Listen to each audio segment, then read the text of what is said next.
we need to talk about the top 3 hottest makeup releases of the moment. I have so many thoughts and insights to share with you, but after the coffee and the intro. I am a career woman with so little time for herself, but still with a passion for luxury makeup. Over the time, I overspent on so many subpar products I can't be bothered with. So now I developed a mindset. Only own the best of the best products on the market and just stop buying all the rest.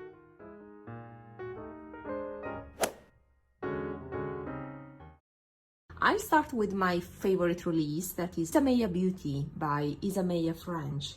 She's a celebrity makeup artist and she has been until quite recently the creative director of Byredo. Let's start with a post by Trend Mood 1. The launch includes the color pigment palette. The color pigment palette is 14 pan, multi-finish pigments, encased in a black compact with a ghostly torso pressed through its lid. Wow. Then there's a mascara, lip serum, a brow gel, and the hyaluronic glow serum. Among all of these, I'm mostly interested in the eyeshadow palette, but I think I will purchase also the mascara and the brow gel. It says a pomade that laminates the eyebrow for a naked effect. You can apply foundation on it and also create new brows. Yeah, so I can cancel my eyebrows without dyeing them. So that sounds interesting. I can see her aesthetics behind these products, but I imagine the same aesthetic for House Labs, the Lady Gaga makeup line. I can also see these products as higher-end version of Kat Von D of the early days. I have to say, this aesthetics doesn't reflect mine, but I admire it. I have respect. I also follow Isamaya that has a YouTube channel. She's another level, and you can really detect that from what she says and how she apply makeup. So I really recommend to watch her channel. And I have read here and there that people say, oh, we don't need another makeup brand. But this is not a normal makeup brand. This is another celebrity makeup artist that can really propose something new and have a different aesthetics. So we need the point of view and the creativity of Isamaya. She's amazing. So maybe those comments just ignore the artist, but we need brands like Isamaya. What we do not need are makeup brands that are just lazy repetition of the same stuff without any research on colors and formulas. So let's discuss the eyeshadow palette.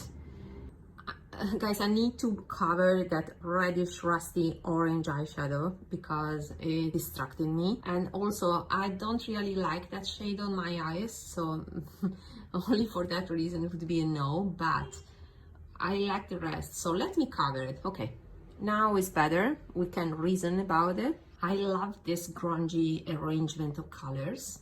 I like the layout, although yeah, it seems a bit makeup revolution in terms of those rectangular pans.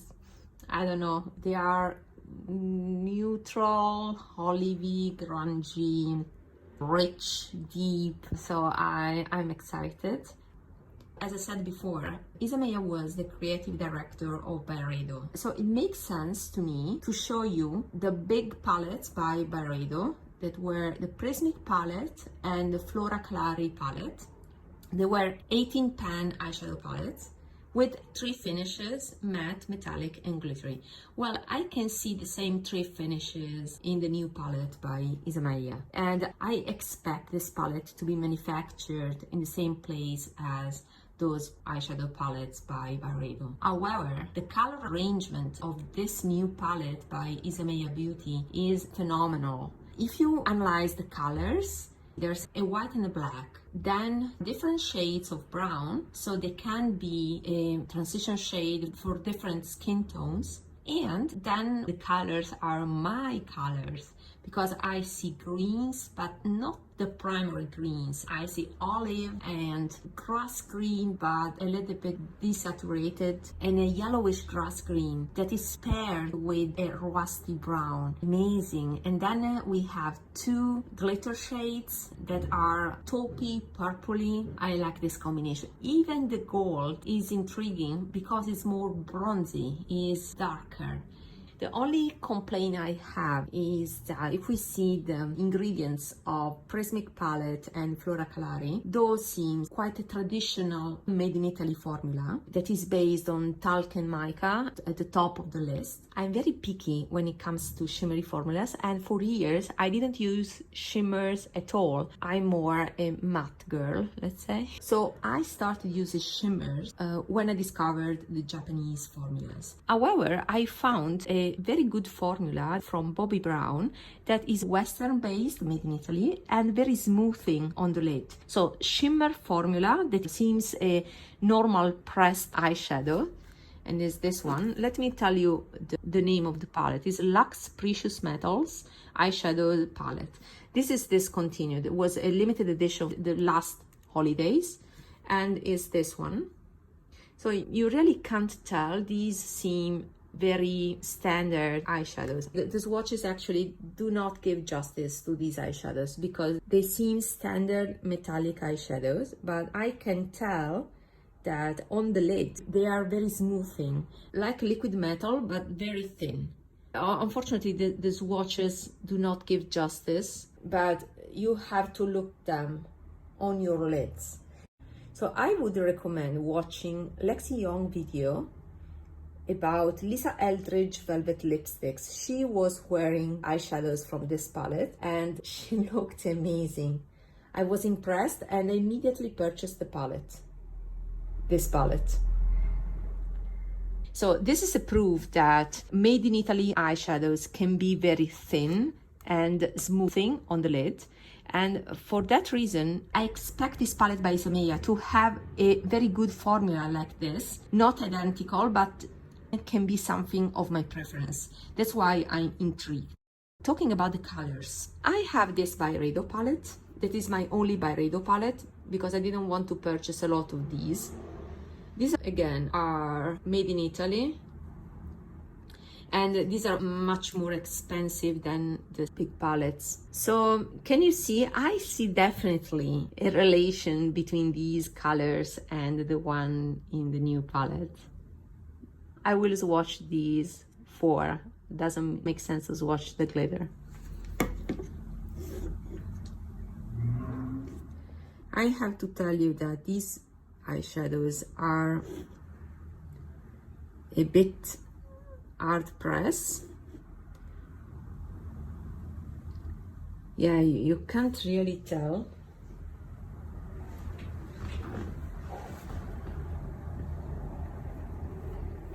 Yeah, these swatches are very bad. These eyeshadows from the Byredo smaller palettes are more dense. It's a completely different formula. And then there's also a glittery shade that seems deeper than this. I never use this one. I'm not into these glittery type of formula. But that one by Isamaya seems deeper, darker. So I can detect a quad there that actually seems maybe improved version of this. So if you don't have this palette, or if you have it and you love it, then I would recommend to have a look to that new Isamaya palette. My main complaint about the Isamaya palette is the packaging and that 3D torso that is extruded from the packaging.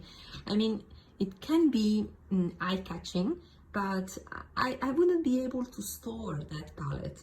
So if I purchase that palette, I need to depot it. Also, it seems to me that compared to the big palettes from Byredo had a mirror finish and a sticker on top. Here we have a black palette with this extruded torso on top, bulky and over the top for me. So I'm not really into the packaging. I like minimalistic design and this is the opposite of it. Okay, so now let's talk about Pat McGrath. Pat McGrath Mini Eyeshadow Palette Midnight Voyage. Well, this is a two-faced like palette, or also maybe with a beauty, I don't know, something cheap looking.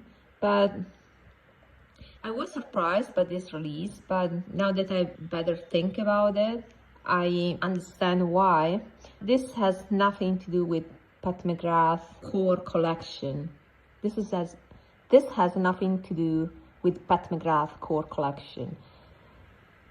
They released this as a entry level for people that want to get to know the brand with a cheap option. I think that this is the best of her entry-level palettes. In the past, she released the 6-pan palette with small pans, and then she released a couple of palettes with white plastic packaging. They were so cheap looking, really. So this is actually the best release of her entry-level palettes in terms of how it looks. Personally, the only formula that I like from Pat McGrath is the one of those baked glitter shades that are called Blitz Astral or R shades. There are different names for it because they differ a little bit, but those are the only textures I would recommend to really get to know Pat McGrath. All the rest for me is a meh, or at least on me it doesn't look so special. I have many other formulas that I prefer. I already mentioned the blush duos, but the more I see them, the more I'm inspired by them. So I would like to share with you my thoughts and my picks from that collection. There are 6 duos with different finishes. On the official Pat McGrath website, they are described as pearl finish and demi-matte finish. My favorite finish is the demi-matte one. I would like to purchase a few at least. For sure, one that is Venusian Sunrise. That is my favorite because of that lilac lavender shade. Whenever I see that is lavender, it catches my attention. And I like the presence of the coral neon color can actually warm up that lavender shade. So that would be my preference. They are listed as limited edition on Pat McGrath website. So I may pick it up sooner than later. Maybe I will pick it up at the launch. I haven't decided yet, but I'm intrigued because of the uniqueness of the color.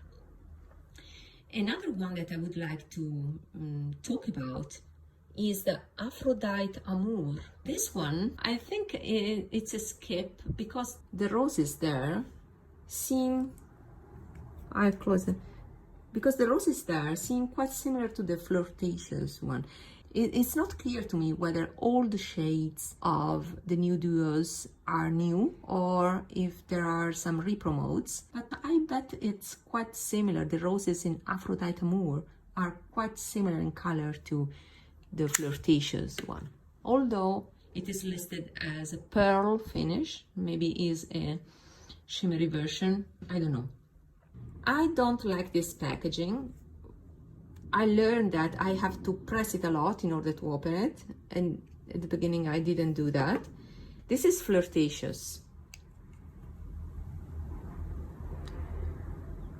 It's this color. It's a mauvey color that on me leans warm.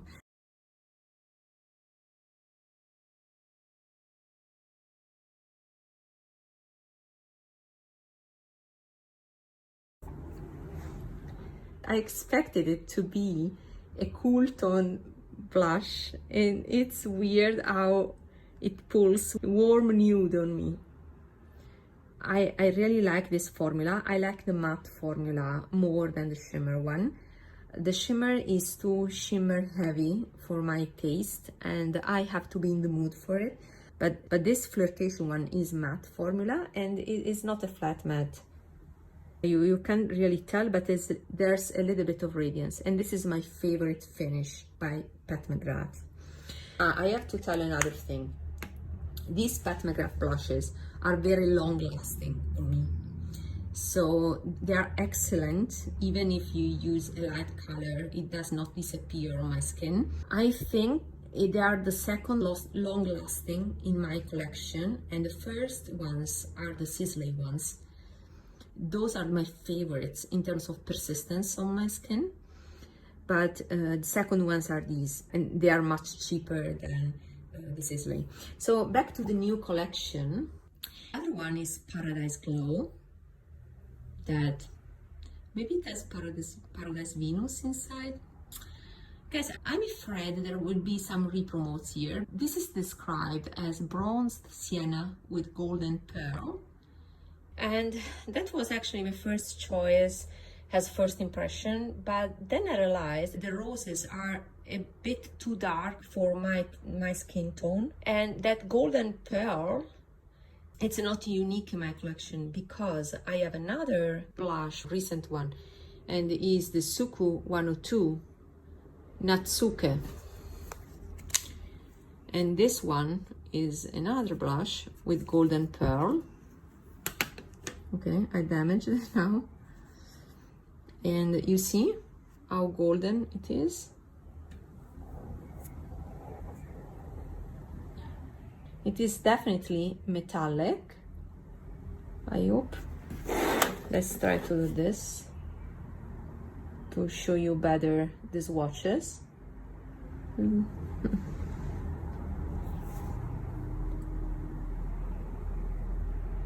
You see?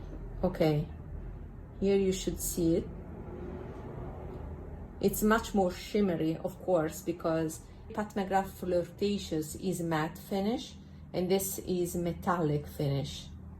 So it has already golden sheen. It is quite warm on me. I'm not crazy about it. I need to figure out a way to look the best on me. And for that reason, there's no point for me to buy another golden pearl blush. And finally, the other shade I would like to talk about is Night Bloom Amaranth Red Demi Matte. Wow, this would be stunning on darker skin tones, and I think it's the equivalent for darker skin tones of Venusian Sunrise. They are both demi matte, and both they have that lavender lilac part, but the Venusian Sunrise has that neon coral. The Night Bloom has amaranth red roses. So I may pick it up maybe with a sale. It's really nice blush. A quick mention of the highlighters. I have tried this formula because I had the Holiday Trio from Pat McGrath. It's a very silky formula, but it has to do with my pores, and I have filmed already a video that shows very well my enlarged pores, and for some reason that formula doesn't sit very well on my skin. I have other formulas that I prefer. I will go through that in another video. So it's not my favorite formula, and also the color, all the releases before were too dark for me, but now I see that there's that lunar allure that is a glimmering platinum that is quite appealing. But because I already tried the formula, it's not my favorite, I won't purchase it. The price is a little bit steep, honestly. It's 55 euros. And for this kind of packaging that doesn't scream luxe to me, I also do not justify the price, but the main reason is that the formula is not my favorite. And finally, the Anastasia Beverly Hills palette. I like it. I like the packaging with the textured fabric. I quite like the color scheme. However, from the swatches they published on their official Instagram page, it seems too warm for me. I like the palette as a whole. I can tell, however, that Paloma, for me, it's meaningless. I don't know if it's a matte or a shimmer. Maybe a shimmer from the swatches. As first impression, I said, okay, this seems quite close to the Mario palette that was released for fall 2016. I had Anastasia Beverly Hills palettes in the past and I appreciated the formula, especially the mattes, but it's a no for me because it lacks that contrast that I would have liked. So that's it for today. I hope that this video was enjoyable. Have a look at my previous videos to get to know me and my mindset. For example, the recommended video by YouTube. So see you in that video. Bye bye.